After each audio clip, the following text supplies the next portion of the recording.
When story writing, consider the 6 W's. The first W of story writing is the weather. It's wise to start with the weather because it helps to set the tone or mood that you have previously considered. So when I said before about you would never really start off writing a piece of extended writing without thinking of the appropriate emoji that sums up the tone and mood of that piece of writing, you can use the weather in your first paragraph to help to set that tone or mood. This is a language method called pathetic fallacy. So you'll remember if you've seen any sort of scary films or horror films, that generally the weather will be used as really dark, really cold, maybe thunder and lightning, lots of shadows, lots of clouds, and it's all to suggest this idea of mystery and no one can see what's going to happen next. So it helps to set that tone and that mood. Whereas if you were reading stories to younger brothers and sisters or nieces and nephews and they're maybe 4 years old, they're probably going to expect quite a lot of bright blue skies and big fluffy floating clouds, golden sunshine, and then the weather there is helping to convey a much more positive, friendly and childlike tone. So always start with the weather. The weather is our first W. The next leave this in. The next W is where and when. So if you think of the weather as being the sky, where and when is the ground. So it's the setting. It's like where the actual story takes place. So you have the weather up in the sky, and then you have the where and when on the ground. So where is the story taking place? That might be a city, it might be out in the countryside somewhere. When, like what's the season, what's the time of day? So weather in paragraph 1 is the sky, above where and when of the setting as the ground. So you can see how we're starting to put a world together here. In paragraph 3, you can then have who. So there's your third sort of box of the W's. You've got weather in the sky, where and when is the setting, and then you can have your who, your characters. Your characters can now exist because they've got a ground to stand on and the sky above them.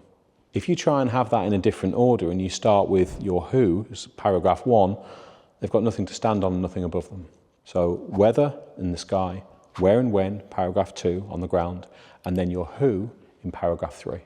Paragraph 4 can be what those characters or what that character is doing.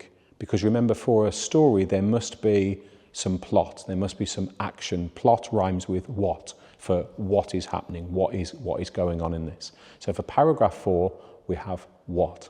For paragraph 5, we have why. Stories need themes. Themes are, why does the what happen?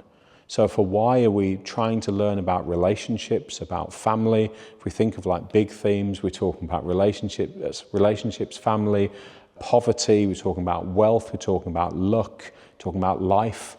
So why is the what happening? What is the theme that you are trying to create as a writer? And finally, go back to the weather. Remember we said how important it is to consider the weather as setting the tone at the beginning of a piece of writing. You have the perfect opportunity at the end of a piece of writing to shift the tone by shifting the weather. If all the way through it's been sunshine and blue skies and luscious green grass on the ground, but then at the end the clouds start to form and the sky goes grey, the reader knows that the reader can infer that something is going to happen without you having to tell them. And that's great. And the flip side of that is exactly the same as well. If the whole thing is grey and cloud and rain all the way through, and then at the end, as the clouds start to break, the tiniest piece of light comes through, then the reader has inferred an element of hope and that things are going to change. So start with the weather, where and when, then you can have your who, doing what and why, and then the 6th W, back to the beginning, is back to the weather again. Just finally, before you finish, then end on one line of speech. The one line of speech could be one character turning to another and saying, "Where have you been?" Or "Let's go," or "I knew this would happen." The reason why we do that at the end is because writing speech for characters is incredibly difficult, and most students just cannot do it, cannot master it. So if you try and fill your story with dialogue all the way through, especially under timed assessment conditions, it won't work. But if you just know that when you've done your 6 W's, at the end you can have, and he turned to her and said, or and she turned to him and asked, and there's one line of speech. Great if it ends with a question mark, great if it ends with ellipsis, because then there's that sense of leaving the reader with, oh, I wonder what happens next. Then you've got your speech and you've brought those characters to life.